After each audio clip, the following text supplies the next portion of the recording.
Alright, it's time to do another ranking. We are talking about the 7th entries, and Wrong Turn is officially out. We have said goodbye to Final Destination, now it's bye bye to Wrong Turn. We just got 8 more franchises left in the game. And these are okay, some of these are decent, some of these are just flat out terrible. Two of them especially. And my number 8 is going to be not Returns, Origins. Yeah, what Origins? This is just the most bland, generic of them all. There's really nothing to be gained from this movie. It's quite honestly kind of boring. I don't remember any of the characters. I remember the actor from Freddy vs. Jason was in it. There's a couple of little moments of gore, like a spine getting ripped out. But to call this a Leprechaun movie, I feel like was the biggest crime this movie did. And they barely even tried to uh, make it feel like a Leprechaun movie at all. Like, there's no short creature. Like, the size of the creature, you don't even know it's short. You barely see it. So it's like they don't even carry that over. They don't carry over the charm and the tone of the other movies. It's just not a Leprechaun movie. And it just doesn't feel like one. I like that it's in Ireland at least. If you're going to tell an origin story, you should probably be in Ireland because it would make sense. But yeah, this movie is just very generic. You know, the whole we gotta make sacrifices to the creature so it'll leave us alone and we can blah blah blah.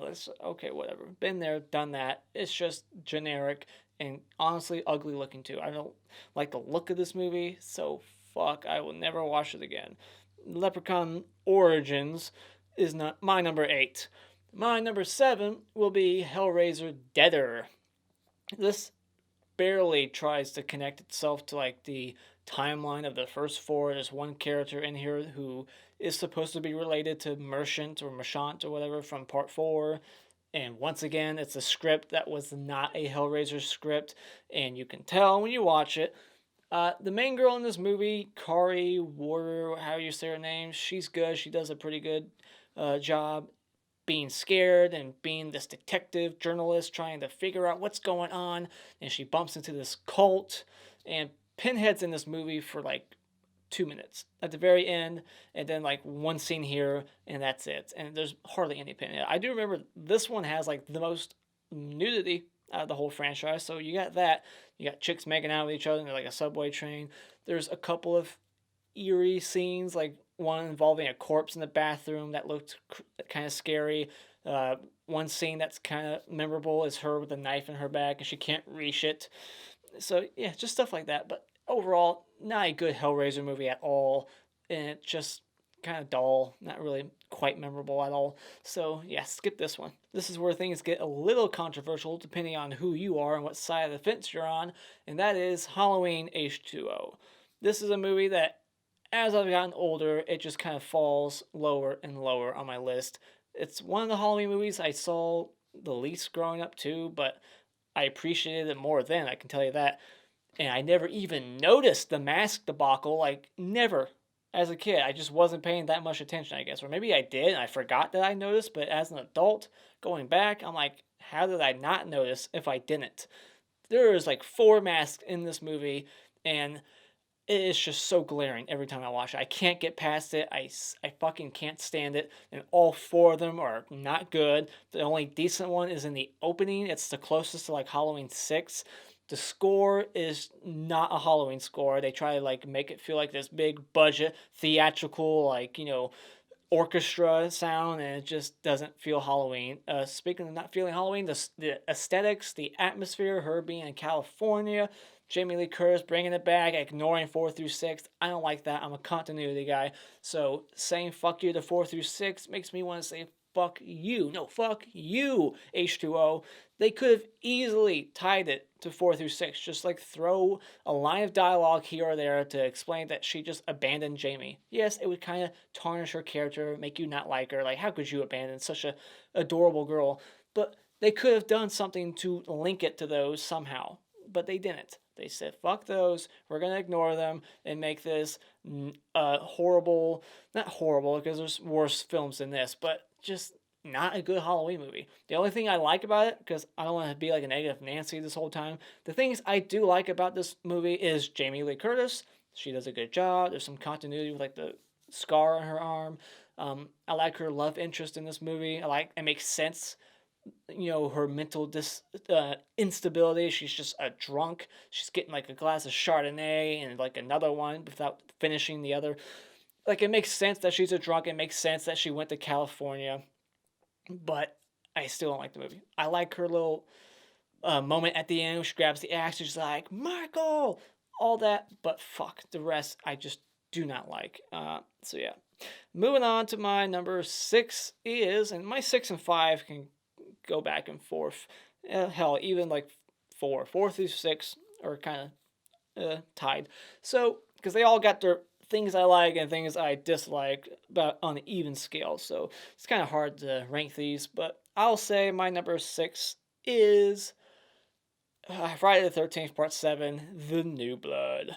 So, is it 6? Is it 6, 8, 7, 6, 5? No, it's my 5. I lost count. Yeah, it's 1, 2, 3, 4. Yeah, I'm not even counting. So, it's my number 5. Friday the 13th, Part 7, The New Blood. Carrie versus Jason. This has the introduction to Kane Hodder, and he looks awesome in this movie. He is just bulky. He's been eating that weight gain 4,000 or whatever he's doing. It just looks awesome. John Carbico effects are amazing.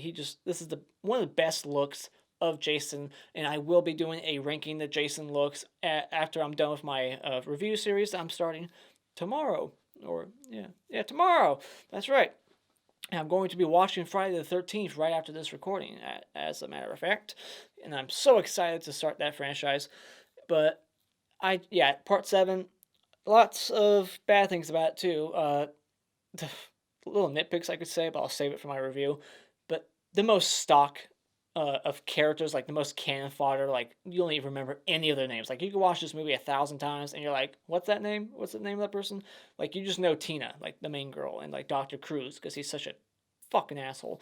But it's got the sleeping bag kill, so it's got that at least. But yeah, Kane Hodder, love that his Jason performance and how brutal he is, but this is hacked to death by the MPAA, so that's why it's below my number 3 and 4.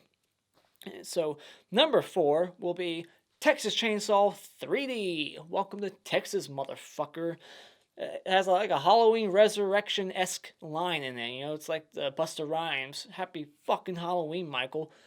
And that line makes me laugh. It's like she's welcoming him to Texas, and he's from Texas. He lives there. She's visiting, and she's welcoming him? That doesn't make sense.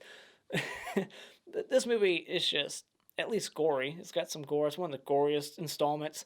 They do really mess up writing-wise the continuity of like it taking place in the 90s, but not.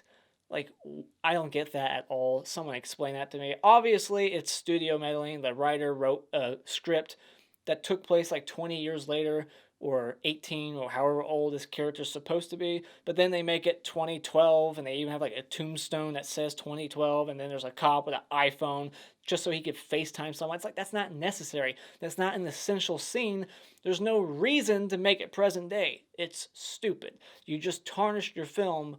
For what reason? It was just such a bad decision by probably a producer or something. So yeah, blame them. Or the writer. I don't know. This was written by the guy who wrote Jason Goes to Hell, if I remember correctly. So it doesn't shock me.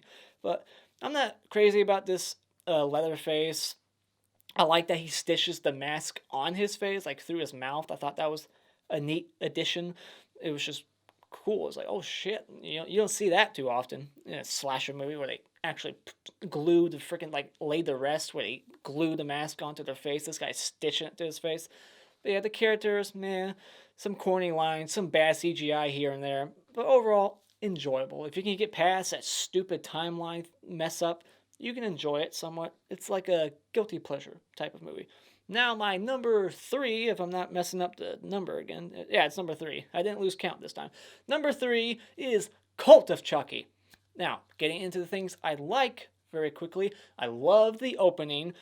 Andy with Chucky, he's basically making Chucky his little bitch, his little play toy, he's torturing him. Love that. One of the greatest scenes in the whole franchise. If I made like a top 10, 15 scenes in the franchise, that might make it, or at least be an honorable mention, because it's just that good. But then it just starts to go downhill from there, but I like Nika, her performance. What's her name? Nia Fiona Dorff. She's good in this movie. I like Multiple Malcolm. He's funny, not too funny, in a bad way or anything. I like him. He's fun. I like his character. And this is one of the goriest, if not, I think it is the goriest Chucky Child's Play movie of all of them. So that's always nice. Um, I like the look of the whole asylum setting. It's very white, so it's like Don Mancini is trying to go like all artistic and like trying to create visuals. And there are some cool visuals in this movie, like the retread kill with the glass falling down. I love that. The whole slow mo effect, cool stuff. What I don't like about this movie, and it's shocking, is Chucky. Like the Chucky in the asylum. Like there's hardly any one liners from him, and I know shocking. Like there's three of them, and there's still not enough one liners. There's not enough Chucky moments that really make you laugh. There's nothing I can really quote from him in this movie. And the writing, what it does to previous movies, like diminishing like the struggle that Chucky had, like now he can just look at you, say 4 words, and now you're possessed. It just takes away that struggle from before. Like all he had to do back then was just look at you, be like, "Ade do blah blah," boom, I got you. It's just dumb. It's lazy writing, and I can't stand that shit. But I still have fun with it. Some weak acting, some editing decisions that wasn't great. Like, like she has sex and she's completely paralyzed. That always makes me laugh, and it just took me off guard the first time I watched it. Like she has sex, and they flat out say out loud in the beginning, like she's a pincushion. She can't feel anything from the waist down. That would include her vagina. So how is she having sex? Like, why? That scene just always kind of bugs me. It's like, what the fuck is going on? Why? It's like they exchange gum, and then she's like, "Oh, thank you," and then boom, that's how you get laid, apparently. So I gotta try that out sometime. Like, here's some juicy fruit. Now fuck me. That's how it works, I guess. But anyways, moving on to my number 2, Saw, the final chapter, or Saw 7, or Saw 3D, or Saw 3D, the final chapter, or Saw 7 in 3D, aka the final chapter. How many? I mean, this movie has a lot of titles. You could throw all of them together. If watch the trailer for this movie, it's pretty interesting what they did. Now I'll just let you go look that up if you want to. It's pretty funny. This movie has the best death in the entire franchise, and I don't think I said it in my review, so I'll say it right now. The bear trap, reverse bear trap kill, I love that. And I love that it happens to John Kramer's wife, of all people. Like, the first major popular device he ever created as Jigsaw ends up actually being used on his own wife. I just thought that was awesome. This is like a common theme I'm noticing this. This is the goriest one of all the Saw movies, I think. So Cult of Chucky was like the goriest, Texas Chainsaw 3D was like the goriest. This is the goriest of the Saw movies easily. That whole like garage scene and like the 4 people getting killed at the same time, brutal. It's a very brutal game. I don't like the main character in this game. Like, he's pretending like he was a victim, and then he's making a book and getting money off of that. It's an interesting idea. Like, who wouldn't do that? Capitalize off of that, hot story that is out in the media, like Jigsaw killers and survivors. Like, oh, I'll pretend like I'm a survivor and I'll make a book. But there's very little John Kramer in this movie, so that's a little bit of a negative. And just the characters, meh. But great gore and fun twist as always. That's very hit or miss in this one. Some people hate that Gordon came back to be the villain all along, but I like it. It explains some things. The whole, he's the doctor, so he would be able to help Jigsaw with all those, traps that would require medical knowledge and all the stitchings and whatnot. So I like that. It just explains things. And it kind of makes you go back and watch those movies with a different lens. So, fun stuff. Moving on to my number 1 process of elimination is Wes Craven's New Nightmare. I rewatched this one for this ranking to make sure that it was my favorite, and it is. I think this one has like no writing issues. This is like the best written movie of these easily, and it's probably the best written movie in the Nightmare franchise. It's just so smart. It's ahead of its time. It's meta, but not in a Scream way where it's just kind of like too on the nose and just beating you over the head with how meta it is. You get, the Randy character. I like the meta-ness of this movie. It's like a movie being shot within the movie, and the explanation about how because the franchise died, the demon of Freddy in Wes Craven's nightmares came back to life to like haunt him more, so he had to keep writing movies to keep the demon at bay. I just like that. And I like you got the Kif Gage from Pet Cemetery in here. Heather Langenkamp is just as good as she was in the other movies, and I just really enjoyed it. And it has more Freddy than I remembered. And I like the look of Freddy. He's got the trench coat, the leather pants. They changed it up a bit, which makes sense. I like this one. It's one of the better ones, but it just doesn't feel too much like a Nightmare on Elm Street movie. There's not a whole bunch of dream sequences within it. There's a few, but not a whole lot. They're not very elaborate or anything, so that's probably why people don't go to it as much. And technically, it isn't Freddy, so maybe that's another reason why people don't like it, because it's not technically Freddy Krueger, but it looks like him, but he's basically the witch from Hansel and Gretel, because that's how they defeat him at the end.